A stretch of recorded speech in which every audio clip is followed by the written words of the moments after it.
कि आज मैं आपको पॉलिटिकल साइंस का जो पेपर हुआ अपने अलवर डिस्ट्रिक्ट में उसको मैं सॉल्व करवा देता हूँ कि किस तरीके से एक क्वेश्चन जो होता है उसको हम किस तरीके से सॉल्व कर सकते हैं। तो देखिए, पहला जो हमारा क्वेश्चन था वो था कि एबेसिडो में खुले द्वार की नीति, खुले द्वार की नीति किस देश ने अपनाई थी। तो इसमें ऑप्शन थे जैसे जापान था, चीन था, भारत, अमेरिका, ये जो देश थे। तो इसमें आप देखेंगे कि जो खुले द्वार की नीति थी वह 1978 में चीन ने अपनाई थी। क्या थी खुले द्वार की नीति? इन्होंने अपनाया था कि जो हमारी जो साम्यवादी जो प्रणाली है उसके स्थान पर हम पूंजीवादी प्रणाली को अपना रहे हैं। पूंजीवादी जब प्रणाली अपना रहे थे तो उससे पहले इन्होंने देखा कि जो इनकी कृषि थी, इन कृषि से जो उत्पादन हो रहा था उससे इनकी जो इकोनॉमी थी उसकी जो ग्रोथ रेट थी वो लगभग 5 से 6% थी।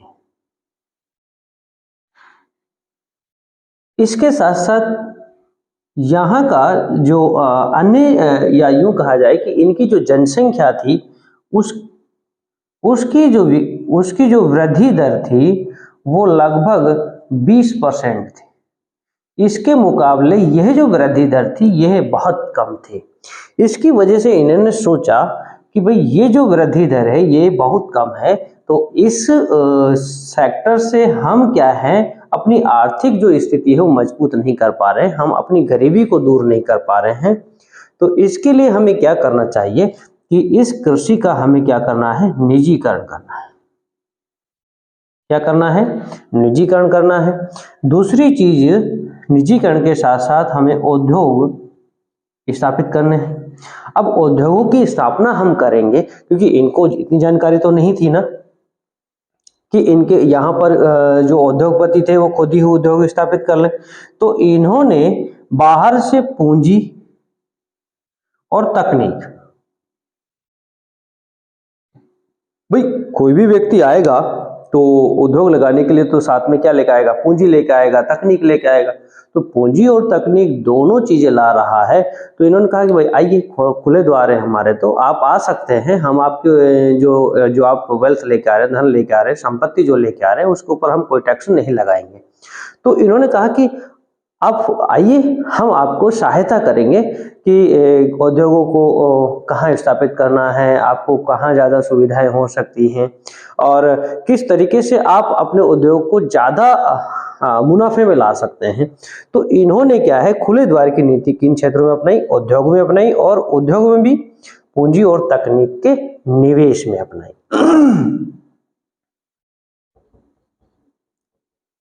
समझ में आया?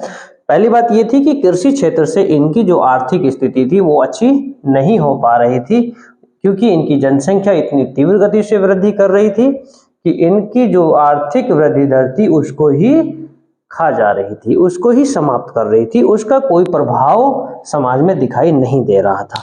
तो ये जो पहला क्वेश्चन था हमारा वो, अब ये जो है अभी तो हमारा 1 नंबर का क्वेश्चन आया है, यह 2 नंबर का क्वेश्चन भी हो सकता है, रिटर्न में लिखने वाला भी हो सकता है ना। तो इसलिए समझ में आना बहुत जरूरी है कि खुले द्वार की नीति क्या थी। फिर इसके बाद में अगला जो क्वेश्चन है कश्मीर को लेकर के है कि अभी चल देखते हैं। कश्मीर को लेकर भारत और पाक के मध्य पहला युद्ध कब हुआ? प्रथम युद्ध कब हुआ? तो प्रथम जो युद्ध है कब हुआ? इन्होंने ऑप्शन दिया था 1947, 1954, 1966 और 1975 या कुछ ऐसा ऑप्शन दिया था। तो देखिए इसमें जो है ना ये थोड़ा सा नजदीक माना जा रहा था, जबकि ये नहीं है। 1948 में पहला युद्ध हुआ था। आपको पता है जब कबायली वहां पर जम्मू कश्मीर में घुस गए थे तो इनको भगाने के लिए हरि सिंह वहां का जो शासक था, उन्होंने भारत से निवेदन किया। तो हरि सिंह ने उस समय भारत में विलय पत्र पर हस्ताक्षर करके भारत सरकार को यह अनुमति दी, या यूं कहा जाए कि जब जम्मू कश्मीर का विलय भारत में हो गया तो भारत अपनी सीमाओं की रक्षा करने के लिए अधिकृत है। तो भारत ने अपनी सीमाओं की रक्षा करने के लिए इन कबायलियों को भगाया था। तो ये जो युद्ध हुआ था कबायलियों को भगाने के लिए, तो भारत और पाकिस्तान के मध्य प्रथम युद्ध माना जाता है। किसको लेकर के? जम्मू कश्मीर को लेकर के। तो हमारा ऑप्शन क्या आ जाएगा इसमें? ये वाला आ जाएगा, जबकि सटीक आंसर ये है। ठीक है, अगला जो क्वेश्चन है वो क्या है? भारत ने पहला परमाणु परीक्षण कब किया? अब देखिए, भारत ने पहला परमाणु परीक्षण कब किया, तो आप लोगों को बहुत अच्छे से पता है कि भारत ने पहला परमाणु परीक्षण कब किया। देखिए, जब 1964 में चीन ने अपना परमाणु परीक्षण कर लिया, क्योंकि हमारा भारत का सबसे पड़ोसी देश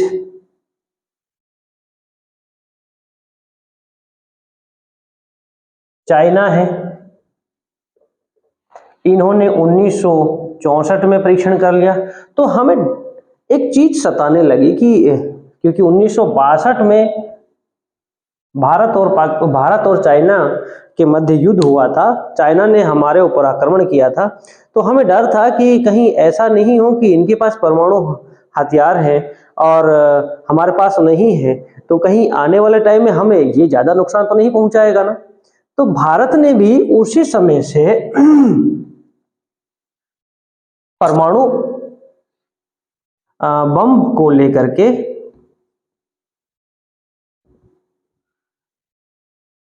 अपनी गतिविधियां तेज कर दी कि भारत भी अब परमाणु परीक्षण करेगा।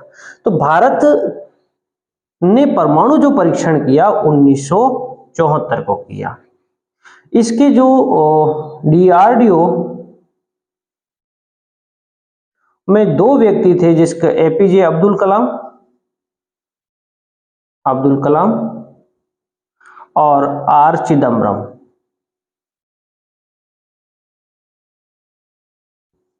इन दोनों व्यक्तियों ने मिलकर के भारत के जो परमाणु बम था उसकी एक रणनीति तैयार की, और 1974 में भारत ने पोखरण में 18 मई को 1974 को पहला परमाणु परीक्षण किया, और इसका जो नाम दिया गया वो दिया गया इस्माइल बुद्धा। क्या नाम दिया गया? इस्माइल बुद्धा या इस्माइल बुद्धा नाम दिया गया। तो ये ध्यान रखना है कि भारत का जो पहला परमाणु परीक्षण था वो कब हुआ? उस समय 2 परमाणु परीक्षण हुए। कितने हुए? 2 परमाणु परीक्षण हुए। फिर इसके बाद में आप देखेंगे कि 1998 में 3 परमाणु परीक्षण हुए। अब देखिए, यहां इस समय भारत की जो प्रधानमंत्री थी वो थी श्रीमती इंदिरा गांधी जी। इस समय 1998 में यदि हम बात करेंगे तो इस समय थे श्री अटल बिहारी वाजपेयी।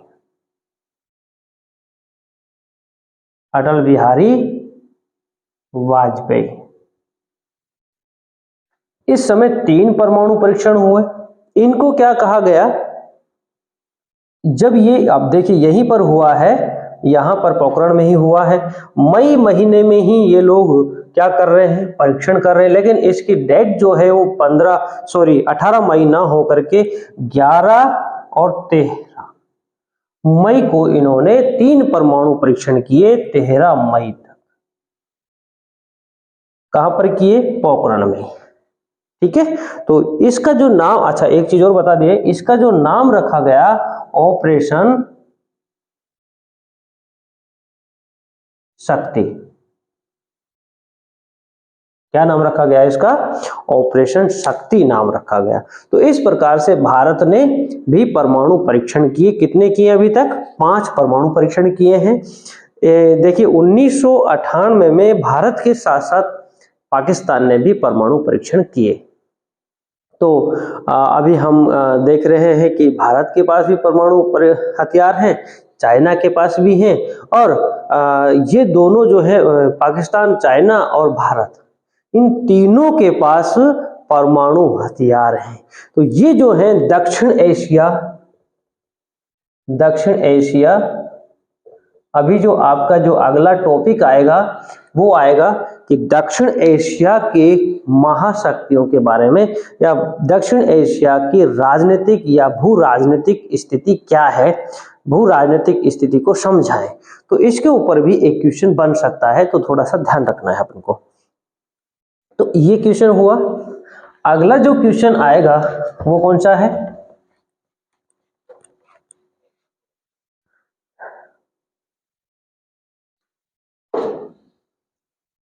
आर्थिक वैश्वीकरण के दुष्परिणाम।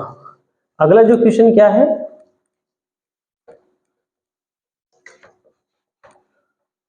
आर्थिक वैश्वीकरण के दुष्परिणाम क्या है? सॉरी,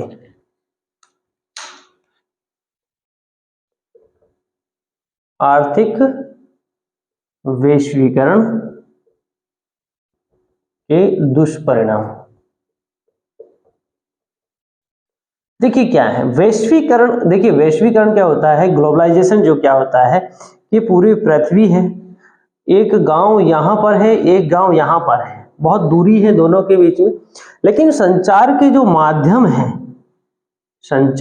माध्यम है, उन्होंने पूरी दुनिया को क्या कर लिया है, एक गांव के। आप यहाँ से तुरंत फोन मिलाइए, आपको यहाँ से तुरंत संपर्क हो जाएगा, बातचीत कर सकते हो। तो ये जो है ऐसा लगता है कि हम एक ही गांव में बैठे हुए हैं, आपस में बातचीत कर सकते हैं तुरंत बैठ करके। लेकिन आर्थिक वैश्वीकरण से तात्पर्य क्या है कि कोई भी व्यक्ति जो इस गांव का है, तो इस गांव में यहाँ जा सकता है, यहाँ निवेश कर सकता है, घूम सकता है, अपना उद्योग धंधा स्थापित कर सकता है। यही होता है ना एक गांव के अंदर।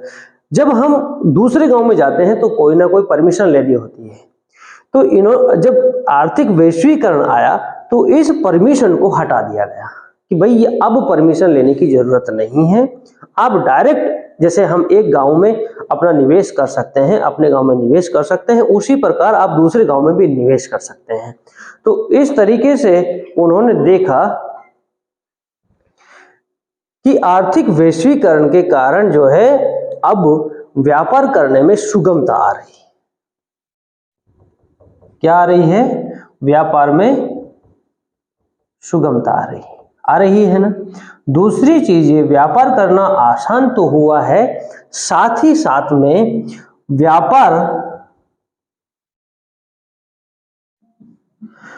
व्यापार के ऊपर जो टैक्स लगते थे, आयात निर्यात जो टैक्स लगता था वो भी कम लग रहा है।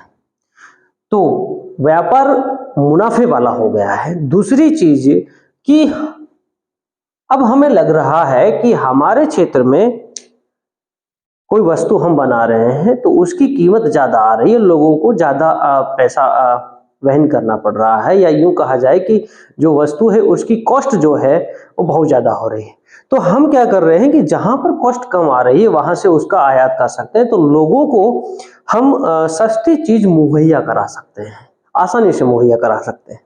लेकिन इसके दुष्परिणाम क्या है उसमें जो है, देखिए यहां पर मान लेते हैं कोई संस्कृति है, क्या है, यहां पर कोई संस्कृति है और यहां पर कोई दूसरी संस्कृति है। यहां की जो संस्कृति है उसका प्रभाव इसके ऊपर पड़ेगा ना। इस संस्कृति का प्रभाव ये हुआ कि यहाँ की जो संस्कृति थी वो धीरे धीरे क्या हो रही है, समाप्त हो रही है, और यहाँ का जो जनमत है वो भी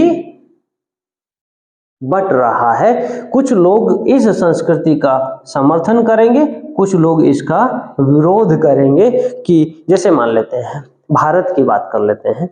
भारत में जैसे अपन देखते हैं कि हिंदी एक प्राचीन भाषा रही है, भारत की एक मूल भाषा रही है। हिंदी को हम बढ़ावा देना चाहते हैं, लेकिन अगर हम अंग्रेजी की तुलना में अगर बात करें तो भारतीय ही अंग्रेजी बोलने में गर्व महसूस करते हैं और हिंदी बोलने में थोड़ा सा हिचकिचाते हैं। अगर एक व्यक्ति हिंदी बोल रहा है और दूसरा व्यक्ति जो है अंग्रेजी बोल रहा है, तो ऐसे व्यक्तियों में भी हम अपना जो नजरिया है उसमें भी हम फर्क देखते हैं। जैसे हमें लगता है कि अंग्रेजी बोलने वाला ज़्यादा इंटेलिजेंट होगा, हिंदी बोलने वाला कम इंटेलिजेंट होगा, उसका प्रभाव ज़्यादा होता है और हिंदी बोलने वाले का प्रभाव कम होता है। तो ये भी हमारी मानसिकता बन गई है। तो इस तरीके से देखते हैं कि कुछ लोग तो हिंदी को बढ़ावा देना चाहते हैं और कुछ लोग उसका विरोध कर रहे हैं। जैसे कि कुछ लोग कह रहे हैं कि भाई जब विश्व में सभी जगह इंग्लिश बोली जा रही है तो भारत में क्यों नहीं, भारत को दूसरे देशों से अलग क्यों किया जा रहा है, भारत को भी दूसरे देशों के साथ में कम्युनिकेशन करना चाहिए जिससे कि लोगों को रोजगार मिल सके, लोगों को और अवसर मिल सके। तो इस तरीके से यहाँ पर जो है अगला जो इसमें ऑप्शन आ रहा था कि जनमत के विभाजन में वृद्धि होगी। तो ये जो ऑप्शन 3 था वो आंसर आएगा।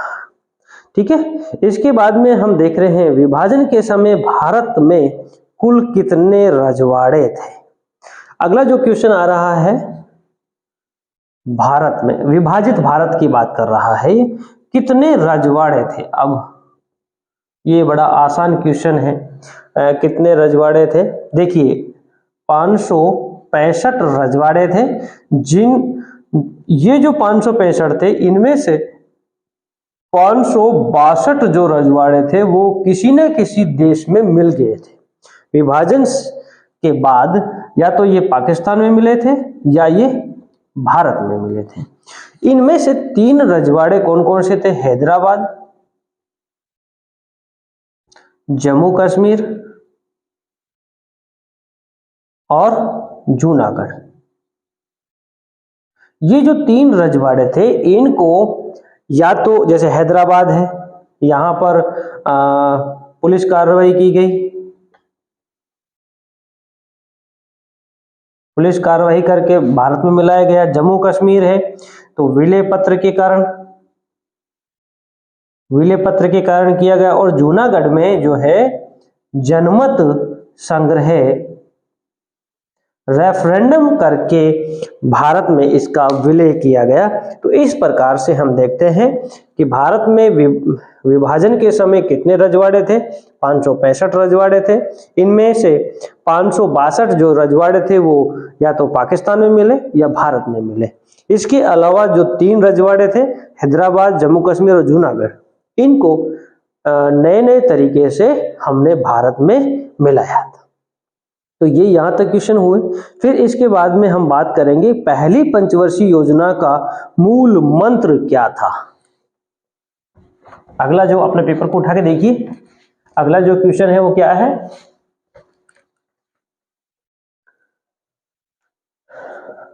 प्रथम पंचवर्षीय योजना का मूल मंत्र क्या था। तो पहली जो पंचवर्षीय योजना थी, पहले तो आपको एक आंसर इसका बता देता हूं, कृषि पर बल दिया गया, कृषि पर बल दिया गया। और इसके साथ साथ मैं आपको इसकी प्रथम पंचवर्षीय योजना से तात्पर्य होता है 5 जो वर्ष हैं उसके लिए एक योजना तैयार की जाती है कि अब हमें किस पर कितना बजट जो है खर्च करना है और हमें अपने उद्देश्यों को प्राप्त करने के लिए किस रणनीति के तहत काम करना है। तो 5 वर्षों के लिए एक प्लान तैयार किया जाता है। इस प्लान को भी 5 भागों में बांटा जाता है। जैसे पहला ईयर, पहला, दूसरा, तीसरा, चौथा, हर साल इनके लिए अलग अलग मद निर्धारित किए जाते हैं और ये देखा जाता है कि हमारे जो लक्ष्य हैं वो अभी पूरे हो रहे हैं या नहीं हो रहे हैं। तो इस दौरान जो है कृषि पर बल दिया गया। ये पंचवर्षीय योजना जो है 5 वर्ष की होती है। यह जो योजना है ये कहाँ से हमने ली है? ये योजना जो है रूस में, या यूं कहा जाए कि जो सोवियत संघ रूस था उसमें यह चलती थी। ये किसके दौरान चलती थी? तो 1928 में इसको पहली बार स्टालिन ने इनको लेके आए। स्टालिन ने सोचा कि जो लेनिन का जो स्वप्न है उसको किस तरीके से हम पूरा कर सकते हैं, किस प्रकार से हम साम्यवाद को और आगे बढ़ा सकते हैं, साम्यवाद के जो उद्देश्य है उनको किस प्रकार से हम प्राप्त कर सकते हैं। क्योंकि साम्यवाद का जो लक्ष्य था वो था समानता। क्या था? समानता स्थापित करना। तो समानता किस प्रकार से स्थापित की जाए, तो इन्होंने, स्टालिन ने 1928 में पहली पंचवर्षीय योजना के बारे में सोचा और उसे लागू किया। तो ये था पहली पंचवर्षीय। इसके बाद में आप देखेंगे गरीबी हटाओ का नारा किसने दिया। अगला जो क्वेश्चन आएगा वो था गरीबी हटाओ का नारा किसने दिया। तो आपको पता है 1971 के अंदर जब चुनाव हो रहे थे, इंदिरा गांधी जी इन्हें भारत में जो गरीबी थी उसको दूर करने के लिए नारा दिया, गरीबी हटाओ, गरीबी हटाओ। किसने दिया? इंदिरा गांधी जी ने, श्रीमती इंदिरा गांधी जी ने। कब दिया? 1971 के चुनाव में इन्होंने कहा गरीबी हटाओ। अब दूसरे जो हैं, दूसरे पक्ष के जो लोग थे उन्होंने कहा कि यह गरीबी हटाओ नहीं, गरीब को ही हटाओ का नारा दे रहे हैं। तो इस तरीके से विपक्ष के लोग जो हैं वो काम करते हैं सरकार के, या यूं कहा जाए कि एक दूसरे के विरोध में बात करते हैं। उन पे हम नहीं जाएंगे। अगला जो क्वेश्चन है वो है समग्र क्रांति के प्रतिपादक कौन है। अब देखिए आपके ऑप्शन थे, जैसे जवाहरलाल नेहरू थे, गांधी जी थे, और जयप्रकाश नारायण थे, और लोकमान्य बाल गंगाधर तिलक थे। तो इनमें से आप देखेंगे कि आपका जो क्वेश्चन है समग्र क्रांति किसने नारा दिया? ये दिया जयप्रकाश नारायण ने दिया। जयप्रकाश नारायण, समग्र क्रांति। जब आपातकाल लगा था 1975 के अंदर, तो यहां पर निरंकुश सरकार स्थापित हो गई थी। अभिव्यक्ति की जो स्वतंत्रता थी उसको समाप्त कर दिया गया, और जो प्रमुख लीडर थे उनको गिरफ्तार करके कहां डाल दिया था? जेलों में डाल दिया। जो भी सरकार के विरुद्ध में बोल रहा था उनको पकड़ करके जेलों में डाल दिया गया। तो इस तरीके से सरकार की जो आलोचना नहीं कर सकते थे। अब देखिए दूसरी चीज, हम राज्य की आलोचना नहीं कर सकते, हम सरकार की आलोचना कर सकते हैं, क्योंकि सरकार क्या है, हमारे द्वारा चुनी हुई होती है, और हम सरकार की आलोचना कर सकते हैं, सरकार के खिलाफ भी खड़े हो सकते हैं। परंतु हम अगर विरोध करते हैं और सरकार हमें दबाती है तो वह जनता की आवाज, मतलब लोकतंत्र में जनता की आवाज को दबाने का मतलब है कि निरंकुश शासन। लोकतंत्र में आवाज को दबाया नहीं जा सकता। लोकतंत्र में यदि हम आवाज को दबाते हैं तो इसका मतलब हम लोकतंत्र को ही समाप्त कर रहे हैं। समझ रहे हैं ना? तो इस तरीके से 1975 में जब आपातकाल लगा तो विपक्षी जो नेताएं थे उनमें थे जयप्रकाश नारायण।